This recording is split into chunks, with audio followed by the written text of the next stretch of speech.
बिस्मिल्लाहिर्रहमानिर्रहीम। अस्सलामुअलैकुम। News analysis की नई एपिसोड के साथ मैं हूं सैयद आरिफ बहार। नाज़रीन, अमेरिका की रुकन कांग्रेस इल्हान उमर ने पाकिस्तान के दौरे के साथ साथ आज़ाद कश्मीर का दौरा किया है और आज़ाद कश्मीर में भी कंट्रोल लाइन का दौरा किया है। और इस दौरे के दौरान और आज़ाद कश्मीर में सदर आज़ाद कश्मीर बैरिस्टर सुल्तान महमूद के साथ बातचीत के दौरान उन्होंने इस बात का इजहार किया है कि कश्मीर का मसला ऐसा मामला है कि जिस पर बात होनी चाहिए और जिसमें कांग्रेस के अंदर अभी तक पूरी तरह बात नहीं हुई है। इल्हान उमर अमेरिकी कांग्रेस की मुसलमान रुकन हैं और वो अमेरिका के अंदर और अमेरिका के बाहर मुसलमानों के मामलात पर एक जुर्रतमंदाना मौक़िफ़ इख्तियार करती हैं और इस हवाले से उन्हें पूरी दुनिया में शोहरत भी हासिल है और इस हवाले से उन्हें मुखालिफत का भी सामना करना पड़ता है। इल्हान उमर सोमालिया से ताल्लुक़ रखती हैं और सोमालिया से वो नकल मकानी करके अमेरिका गई और वहाँ मिलाकर फिर उन्होंने इलेक्शन लड़ा और वो हुक्मरान जमात जिसकी इस वक्त हुकूमत है अमेरिका में, यानी डेमोक्रेटिक पार्टी, उसके साथ वाबस्ता हैं और वो अपनी जमात की पॉलिसीज़ पर भी बसा औकात तनकीद करती हैं, इस्लामोफोबिया के हवाले से एक राय रखती हैं और फ़लस्तीन के मामलात पर एक राय रखती हैं। भारत में जो कुछ हो रहा है मुसलमानों के साथ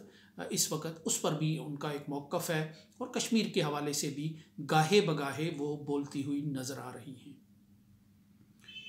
गो कि इल्हान उमर ने पाकिस्तान का और आज़ाद कश्मीर का ये दौरा ज़ाती हैसियत में किया और इस बात के कोई आसार नज़र नहीं आते कि उन्हें बाकायदा तौर पर अमेरिका की हुकूमत ने या हुक्मरान जमात ने इस ख़ित्ते का दौरा करने के लिए भेजा था। लेकिन बहरहाल इस दौरे में एक गहरी मानवियत है, इसका एक अपना पस मंज़र है और इसके जो असरात हैं वो भी आने वाले दिनों में ज़ाहिर होंगे। इल्हान उमर के इस दौरे पर पहले ही उनकी जो इस्लामोफोबिया के ख़िलाफ़ एक कैंपेन है, उससे पहले ही भारत और फ्रांस जैसे ममालिक जो हैं वो कबीदा खातिर हैं। लेकिन अब जब आज़ाद कश्मीर का दौरा उन्होंने किया और वो कंट्रोल लाइन तक चली गई, जो कश्मीर की तकसीम की, जो कश्मीर में मज़ालिम की, जो कश्मीरियों की बदकिस्मती की एक लकीर है और एक अलामत है, तो वहाँ जाने पर भारत का जो एक दानिश्वर तबका है या एक मुतअस्सब मीडिया है वो इल्हान उमर के इस कदम पर पूरी तरह चीखो पुकार कर रहा है और यूँ लग रहा है कि अमेरिका का या इल्हान उमर का जो पाँव है वो भारत की दुम पर पड़ गया है। भारत में एक चीखो पुकार बरपा है और इसको एक नए अंदाज से देखने का एक रुझान नज़र आ रहा है। एक ऐसे मौके पे जब अमेरिका को भारत की ज़रूरत है, इल्हान उमर का ये दौरा ख़ासी मानवियत का हामिल है और अहमियत का हामिल है। बज़ाहिर तो ये कश्मीर की एक अच्छी सपोर्ट है और कश्मीरियों के लिए ये एक ताज़ा हवा की एक खिड़की है और रोशनी की एक किरण है कि एक बड़ा मुल्क जो है जिसका दुनिया में फ़ैसला साजी पे, फ़ैसला साज इदारों पे, अक़वाम मुत्तहिदा पे और दूसरे तमाम जो ह्यूमन राइट्स के इदारे हैं उन पर एक असर रसूख है, वो उनका डोनर भी है, वो उनकी पॉलिसीज़ पर नज़रअंदाज भी हो रहा है। तो एक ऐसे मुल्क की तरफ से दोबारा कश्मीर की तरफ रजू करना खुश आइंद है। बज़ाहिर तो यही लगता है कि एक खुश आइंद है कि 9/11 के बाद पाकिस्तान से, कश्मीरियों से और दुनिया की हर मुसलमान इलाके की मुसल्लह मज़ाहमत से रूठा हुआ अमेरिका एक बार फिर उनके करीब आ रहा है अपनी पॉलिसी पर नज़रसानी करते हुए। तो इस लिहाज से ये एक खुशाइंद बात है कि दुनिया के मज़लूमों की तरफ उनकी आहें जिन्हें बिल्कुल ही अमेरिका ने अपनी किताब से हरफ गलत की तरह मिटा दिया था या ये सफ़ा ही फाड़ के फेंक दिया था, दोबारा वो इस अपनी जो पॉलिसी है उससे रजू कर रहा है। लेकिन ये दौरा एक ऐसे मौका पर हो रहा है कि जब भारत पर ख़ासा दबाव है अमेरिका का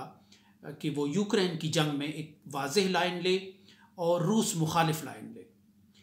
इसके लिए अमेरिका पूरी तरह पाकिस्तान को तो बिल्कुल एक मरासला दे के और ओपनली एक धौंस धमकी के अंदाज में इस हिमायत का कायल करने की कोशिश की गई। लेकिन भारत चूँकि बड़ा मुल्क है और भारत के साथ बड़े हिस्सास और नाजुक ताल्लुकात हैं और भारत को अमेरिका चीन की ऐनक से और चीन के ज़ाविये से देखता है, इसलिए भारत के साथ ढके अंदाज में, मलफूफ अंदाज में भारत से डू मोर का इस हवाले से मुतालबा किया जा रहा है। और इस हवाले से जो 2+2 है, यानी भारत के वज़ीर ख़ारजा और वज़ीर दिफ़ा का जो दौरा था अमेरिका का, और वहाँ उन्होंने अमेरिका के वज़ीर ख़ारजा और वज़ीर दिफ़ा के साथ बातचीत की, तो उसमें भी यूक्रेन का ये मसला रहा। और एक प्रेस कॉन्फ्रेंस बड़ी मौनीख़ेज़ थी जो इन्होंने दोनों मुल्कों के वज़राए ख़ारजा की मुश्तरका प्रेस कॉन्फ्रेंस थी कि जिसमें अमेरिका बड़े मलफूफ किस्म के अंदाज में, बड़े ढके किस्म के अंदाज में अमेरिकी वज़ीर ख़ारजा एंटनी ब्लिंकन कह रहे थे कि भारत रूस पर पाबंदियों की हिमायत करे और उनको मौसर बनाए। लेकिन एस जयशंकर जो भारत के वज़ीर ख़ारजा हैं, उन्होंने दो टोक अंदाज में कहा कि क्या आपका जो इशारा है वो रूस के साथ हमारी तवानाई की जो तिजारत है उसकी तरफ है? अगर ये बात है तो आपको अपना फोकस यूरोप पर रखना चाहिए भारत की बजाय, कि जो हमसे कहीं ज़्यादा तिजारत कर रहा है। तो ये एक दो टोक सा जवाब था और इसका कोई इस पर कोई रिस्पॉन्ड नहीं किया, कोई रद्द-ए-अमल ज़ाहिर नहीं किया एंटनी ब्लिंकन ने। तो ये एक नो मोर कहने की एक पॉलिसी थी कि भारत इस वक्त रेजिस्ट कर रहा है अमेरिका की पॉलिसी का कि वो रूस के ख़िलाफ़ एक वाज़ेह लाइन रहे, रूस के ख़िलाफ़ पाबंदियों का हिस्सा बने, और क्वाड में होने के बावजूद भारत इसका इनकार कर रहा है, भारत इसकी मज़ाहमत कर रहा है। और भारत को एक खौफ है कि वो अपने इलाकाई हमसायों के साथ वो एक मुखासमत की, खुली मुखासमत की कैफियत में आ सकता है और वो यहाँ अपने रीजन में तन्हाई का शिकार हो सकता है। इसके साथ साथ जब एस जयशंकर ने एक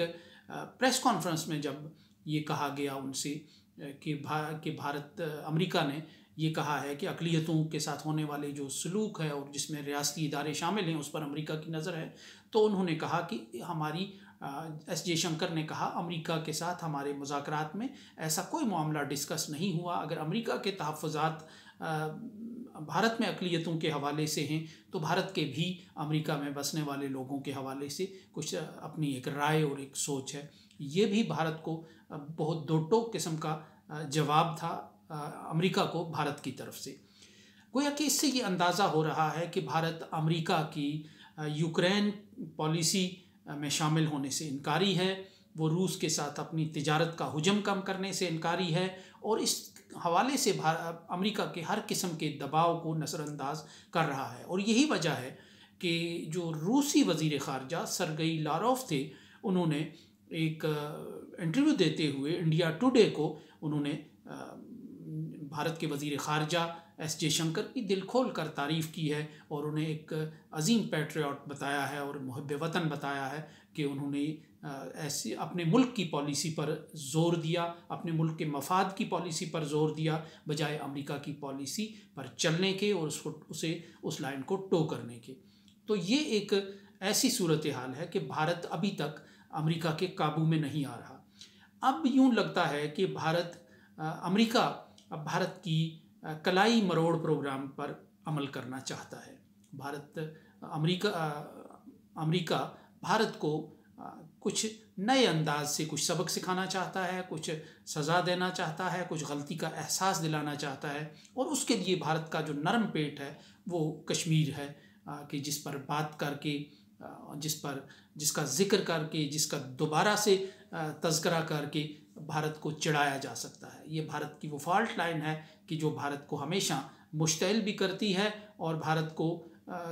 मजबूर भी करती है कि जाहिर है कि भारत का केस कमज़ोर है और पाकिस्तान हमा वक्त इस इंतज़ार में रहता है कि वो इस कमज़ोरी से फ़ायदा उठाए, और यूँ भारत इस सारे मामले से एक खौफज़दा होता है। तो अगर ये भारत का कलाई मरोड़ने का और बाजू मरोड़ने का अमरीकी मंसूबा है, तो फिर ये एक वक्ती बात है। ज़ाहिर है इल्हान उमर हुक्मरान जमात की रुकन हैं और बाइडन इंतज़ामिया का एक लिहाज से हिस्सा हैं, तो उनके दौरे को महज निजी और अचानक और अलल-टप नहीं कहा जा सकता। तो एक ऐसे मोड़ पे जब भारत अमेरिका की यूक्रेन पॉलिसी या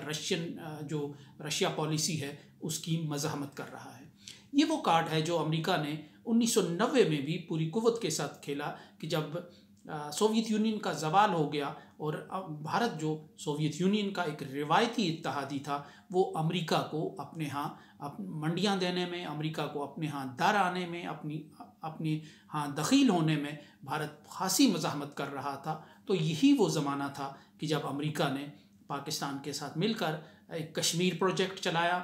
और कश्मीर का मसला हाईलाइट किया गया। अमेरिकी रोज़ आते रहे, कंट्रोल लाइन का दौरा करते रहे, कश्मीर के लोगों के साथ मिलते रहे। इवन ये भी कहा जा सकता है कि कश्मीर में जो मुसल्लह मज़ाहमत शुरू हुई और उसको शुरू करने में भी अमेरिका का एक हिस्सा, एक अमल दखल था, अमेरिका का एक किरदार था। और अमेरिका ने ये सारा जो दबाव बढ़ा, ये 91, 92, 93 के बाद फिर जाके जब भारत ने ये अमेरिका को एक राह देना शुरू कर दी, अपने अंदर अमेरिका के लिए अपनी मंडियां खोलना शुरू कर दी, अमेरिका के साथ अपने स्ट्रेटजिक जो इत्तेहाद है उसकी तरफ एक डायरेक्शन सेट की, तो उसके बाद अमेरिका ने कश्मीर से हाथ खींचना शुरू किया। और वाज़ेह तौर पर ये नज़र आ रहा था कि अमेरिका ने कश्मीर को एक बारगेनिंग कार्ड के तौर पर इस्तेमाल किया, भारत का बाजू मरोड़ने के लिए, और भारत को अपने साथ इत्तेहाद, दोस्ती और शराकतदारी के लिए आमादा करने और मजबूर करने के लिए कश्मीर को इस्तेमाल किया। जो ही भारत अमेरिका के आगे ढेर हो गया, अमेरिका का स्ट्रेटजिक पार्टनर बनने पे आमादा हो गया, तो अमेरिका ने कश्मीर से नज़रें फेर ली। और 9/11 के बाद तो फिर बिल्कुल ही एक मुखासिमाना किस्म की और मुखालिफाना किस्म की सोच अपनाई गई और पॉलिसी इख्तियार की गई।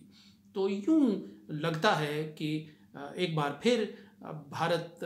का बाजू मरोड़ने के लिए, भारत को थोड़ा सबक सिखाने के लिए अमेरिका दोबारा कश्मीर कार्ड खेल सकता है। तो इस हवाले से ज़्यादा खुशफहमी का शिकार होना कुछ मुबालगा आराई है, कुछ खुद फरेबी है। ये तारीख़ का एक सबक है जो हमें सामने नज़र आ रहा है। इल्हान उमर का एक ज़ाती किरदार, ज़ाती मौक़िफ़, अपनी जगह वो मुसलमानों की एक काबिल फ़ख्र बेटी हैं, लेकिन बहरहाल वो एक अमेरिका की हुक्मरान जमात की रुकन भी हैं और अमेरिका के अपने गहरे मफादात होते हैं और गहरी उसके मकासद होते हैं जिनको समझना बहुत आसान नहीं होता। सो इसके साथ ही इजाज़त दीजिए। अल्लाह निगहबान।